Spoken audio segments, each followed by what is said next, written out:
जो भी तुम्हें आंसर आता है पहले आपका आंसर जो है तो इस बार 10th बोर्ड का एग्जाम देने वाले हैं या 12th बोर्ड का एग्जाम देने वाले हैं।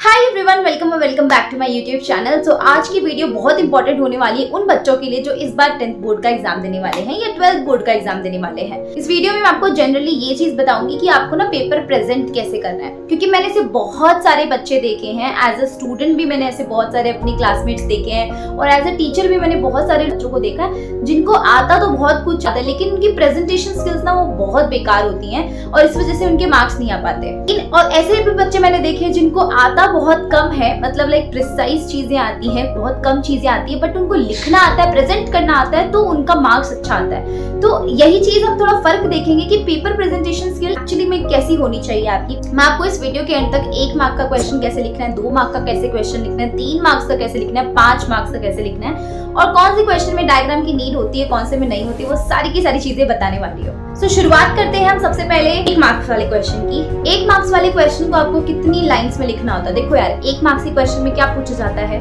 Who was this? कौन से ईयर में हुआ, है ना? मतलब पर्टिकुलर एक चीज पूछी जाती है, 1 वर्ड क्वेश्चन होता है, ठीक है? तो आपको ना उसको ज्यादा कुछ लंबा चौड़ा उसमें लिखने की जरूरत नहीं है। फालतू डेफिनेशन लिख रहे हो, पूछी नहीं है तो भी लिख रहे हो। मान लो तुम्हें डेफिनेशन पूछी कि फोटोसिंथेसिस की डेफिनेशन लिखो, तो बस लिख दो, है ना? जो पूछा है सटीक बस वही आंसर, तो उसके अलावा तुम्हारा एक्स्ट्रा ज्ञान उनको नहीं चाहिए। जो तुम्हारा एक्स्ट्रा ज्ञान है वो आगे के पेपर के लिए बचा के रखो, वहां काम आएगा। तो आपको सिंपल भाषा में आपको सिर्फ 1 लाइन के अंदर ही आंसर उनको देना है। वर्ड लिमिट ज्यादा एक्सीड नहीं करना है, ठीक है?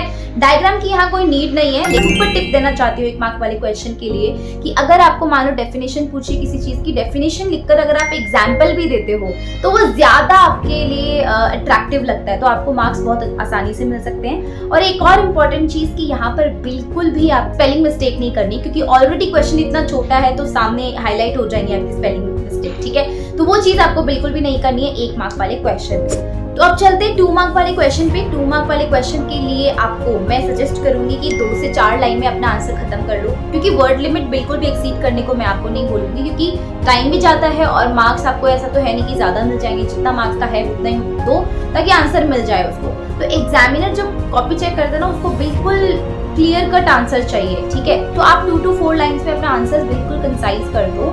एंड साथ ही साथ में आपको यहाँ पर डायग्राम बनाने की कोई भी जरूरत नहीं है, क्योंकि डायग्राम की नीड ही नहीं होती 2 मार्क वाले क्वेश्चन के अंदर, ठीक है? हाउ पूछा है तो हाउ का आंसर दो, वाई पूछा तो वाई का आंसर दो। Stick to the keyword of the question, ठीक है? बहुत सारे बच्चे कीवर्ड से भटक जाते हैं और यहाँ पर भी मैं आपको ये सजेस्ट करूंगी कि अगर आप एग्जाम्पल को भी ऐड कर देते हो तो और भी बेटर लगेगा वो आपका आंसर, बहुत अट्रैक्टिव लगने लग जाता है जब आप एग्जाम्पल ऐड कर देते हो। अब चलते हैं 3 मार्क्स वाले क्वेश्चन की तरफ। 3 मार्क्स वाले क्वेश्चन में आपको आंसर 3 से 6 लाइंस पे देना होता है, या 7 लाइंस तक भी आप ले जा सकते हो, पर ज्यादा वर्ड लिमिट अगेन एक्सीड नहीं करनी है। अगर आपको यहाँ पर कोई डिफरेंशिएशन पूछा गया है कि बताओ जाइलम एंड फ्लोएम में डिफरेंस क्या होता है, तो प्लीज उसको आप ना इन अ टैबुलर फॉर्म लिखो, पैराग्राफ फॉर्म में मत लिखो।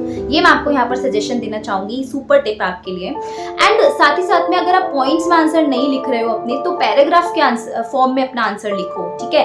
लेकिन ज्यादा मैं आपको बोलूंगी कि पॉइंट्स में आंसर लिखने की कोशिश करो, क्योंकि पॉइंट्स में जब आप आंसर लिखते हो तो वो आंसर रीड करने के लिए बहुत ईजी हो जाता है एग्जामिनर को, ठीक है? तो आप पॉइंट्स में आंसर लिखोगे तो और भी बेटर लगेगा। अदरवाइज आप पैराग्राफ में भी लिखोगे तो भी कोई इश्यू नहीं है। अगर आप आंसर को पैराग्राफ फॉर्म में लिखना चाहते हो 3 मार्क्स वाले क्वेश्चन में, तो पैराग्राफ फॉर्म में मैं आपको ये सजेस्ट करूंगी कि आप पैराग्राफ में हेडिंग भी डालो, साथ में हेडिंग अलग कलर में डालो और पूरा थ्योरी अलग में लिखो, ताकि वो हाईलाइट होके आए कि हाँ तुमने कुछ लिखा है। बट ज्यादातर मैं आपको पॉइंट्स वाले आंसर में ही सजेस्ट करूंगी, क्योंकि वो ज्यादा इजी होता है, आराम से पढ़ने में भी बहुत इजी होता है और आपको मार्क्स भी बहुत अच्छे से मिल सकते हैं। एक और चीज, 3 मार्क्स वाले क्वेश्चन में आप डायग्राम बना सकते हो। अगर नहीं भी पूछा है तो भी अगर आपको आता है थोड़ा बहुत छोटा मोटा डायग्राम आप बना सकते हो, क्योंकि वो ज्यादा अट्रैक्टिव लगता है, ठीक है? तो 3 मार्क्स वाले क्वेश्चन में आई रिकमेंड कि डायग्राम जरूर बनाएं, it will help you a lot. और अगर आपको क्वेश्चन 2 पार्ट्स में पूछा गया है, 3 मार्क्स वाले क्वेश्चन में पार्ट्स में क्वेश्चन पूछ लिया जाता है कि what is this and how this works, ठीक है? 2 पार्ट्स में क्वेश्चन पूछा गया है, तो आप ना हमेशा ऐसा करो कि 2 पैराग्राफ लिख लो, व्हाट इज दिस के लिए अलग चीज एंड हाउ इट वर्क्स उसके लिए अलग, तो उन दोनों को ब्रेक करके लिखो। अगेन वही चीज कि आपको हेडिंग डालनी है कि what is photosynthesis, this is heading, photosynthesis this should be a heading, ठीक है, उसके बारे में लिखो। देन उसके बारे हाउ इट इज वर्क, ठीक है, तो क्या ऐसा काम होता है, क्या फंक्शंस होते हैं, क्या फीचर्स होते हैं, जो भी आपको लिखना है हेडिंग डाल के अलग से सेपरेट लिखो, ताकि आपके क्वेश्चन के अगर 2 पार्ट्स हैं तो आंसर के भी 2 पार्ट्स अलग से दिखें आपको। अब चलते हैं 5 मार्क्स वाले आंसर्स की तरफ। 5 मार्क्स वाले आंसर्स जो होते हैं वो जनरली टिपिकल लॉन्ग आंसर्स होते हैं, तो उन लॉन्ग आंसर्स को भी अगेन आई रिकमेंड कि आप हमेशा और हमेशा पॉइंट्स का यूज करो, क्योंकि ये चीज मैंने भी की थी, बहुत बहुत बहुत हेल्पफुल होता है। जितने भी टॉपर्स भी मैंने देखे हैं तो वो भी यही बताते हैं कि पॉइंट्स में आंसर लिखोगे ना तो एग्जामिनर के दिमाग में ना बिल्कुल क्लियर कट आपकी कॉपी का निचोड़ दिख जाता है कि यार सब कुछ ना बिल्कुल क्लियर लिखा हुआ है, तो पढ़ने में ईजी रहता है, तो मार्क्स देने में भी बहुत ईजी रहेगा। तो पॉइंट्स में आंसर लिखो, otherwise you can write it in a paragraph also, but paragraph को भी तुम ब्रेक कर सकते हो, ऐसे टाइप मत लिखो बहुत सारा लिख दिया लंबा चौड़ा, कुछ भी नहीं। और सबसे इम्पोर्टेंट टिप यहाँ पर ये है कि यहाँ पर डायग्राम जरूर बनाओ, जरूर बनाओ डायग्राम, एग्जाम्पल्स, जो भी चीजें तुम एक्स्ट्रा ऐड कर सकते हो ना करो वहाँ पे। अगर तुम्हें मान लो लेट्स सपोज फोटोसिंथेसिस, अगेन मैं एग्जांपल देती हूँ, फोटोसिंथेसिस के बारे में लाइक एक्सप्लेन फोटोसिंथेसिस और एक्सप्लेन द रेसिस्टिव प्रोसेस, कुछ भी पूछ लिया जाए आपसे, अगर आपसे नहीं भी पूछे डेफिनेशन तो भी डेफिनेशन लिखो, क्योंकि ना इस वाले आंसर में बहुत ज्यादा इंपैक्ट पड़ता है आपकी नॉलेज का, ठीक है। तो वर्ड लिमिट अगेन आपको ज्यादा एक्सीड नहीं करनी, क्योंकि कोई नहीं पढ़ने वाला इतना लंबा आंसर, लेकिन 5 मार्क्स वाले क्वेश्चन में आपको एटलीस्ट 10 पॉइंट्स तक आपका आंसर जाना चाहिए।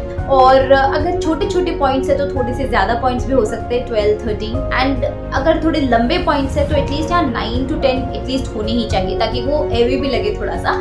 डायग्राम बना सकते हो, जरूर बनाओ डायग्राम, एग्जाम्पल लिखो, डेफिनेशन लिखो, ज्यादा से ज्यादा चीज उसमें क्लियर करने की कोशिश करो एग्जामिनर को, ठीक है। ये सबसे इंपॉर्टेंट चीज होती है 5 मार्क्स वाले क्वेश्चन में। मैं जाते जाते आपको कुछ ऐसे टिप्स भी देना चाहती हूँ जो आपको ओवरऑल पेपर में हेल्प करेगा।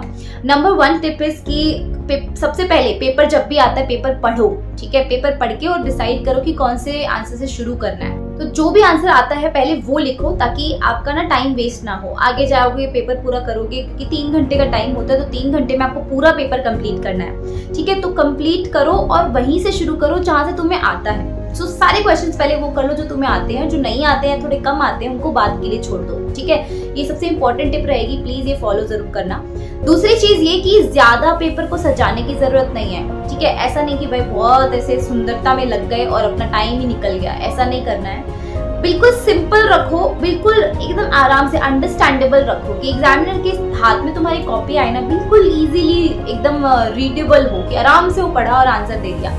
ऐसी चीजें जरूर करो, ठीक है। थोड़ा 2 कलर्स का आप यूज कर सकते हो पेन के लिए, ब्लैक और ब्लू। आई रिकमेंड कि ब्लैक तो आप उससे थोड़ी बहुत हेडिंग डाल सकते हो अगर आप पैराग्राफ वाले आंसर्स लिख रहे हो, और ब्लू के लिए तो आपको करना ही करना है। रेड, ग्रीन, ये चमकीले कलर्स मत यूज करो, क्योंकि ये बहुत ऑड लगते हैं।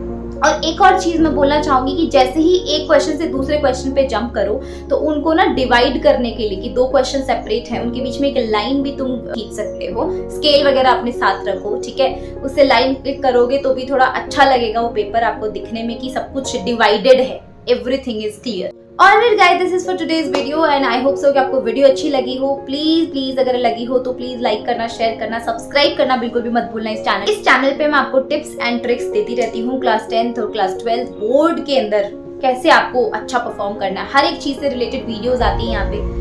यहाँ पर मैं व्लॉग्स भी अपलोड करती हूँ, मोटिवेशनल वीडियोस भी अपलोड करती हूँ। तो please make sure that you are subscribing to this YouTube channel right now and share this video with all of your friends. Thank you so much, मिलते हैं next video में, bye bye.